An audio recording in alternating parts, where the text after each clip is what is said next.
ADC এলাকায় শিক্ষা ব্যবস্থায় একেবারে তলানিতে গিয়ে ঠেকেছে। রাজ্যে ডাবল ইঞ্জিনের সরকারের আমলারা বক্তৃতায় পাহাড়ের সার্বিক উন্নয়নের পরিস্থিতি তুলে ধরলেও বাস্তবে তা কতটা মিথ্যা তা এই ঘটনা থেকে সহজে অনুমেয়।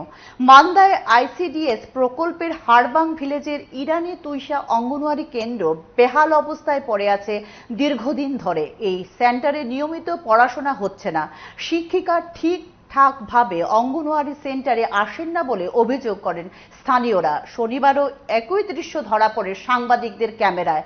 সকাল 9টা বাজলেও দেখা যায়নি দিদিমণি কিংবা হেল্পারকে। অভিভাবকদের অভিযোগ, সংশ্লিষ্ট দপ্তরের দায়িত্বপ্রাপ্তদের এই বিষয়ে কোনো ভূমিকা নেই। তারা এই সমস্যার সমাধান করতে সরকারের দৃষ্টি আকর্ষণ করেন। 사동네 또 버클로노 쿨까블레 쿨럭 좀 많이 뛰니 같이면 파야 버더다 하면 쿨럭 올리었다 쿨럭 양 똑같다 업그니니 스쿨다 마스터 게 도나니나 뭉타모 안다 제 마스터 수모틴 하 수모티 근데 स्कूल खुलूंगा तो स्कूल में न खुलोगो हंगा तीन से कचपन लाइने करे ने बोर्ड दाम खाने अंसे खुलो yang tong नो नोटिस है तो बोतो ने बोन छाता उनको सब सा बुशु बाजार दा बोर्ड हम सा कमा तो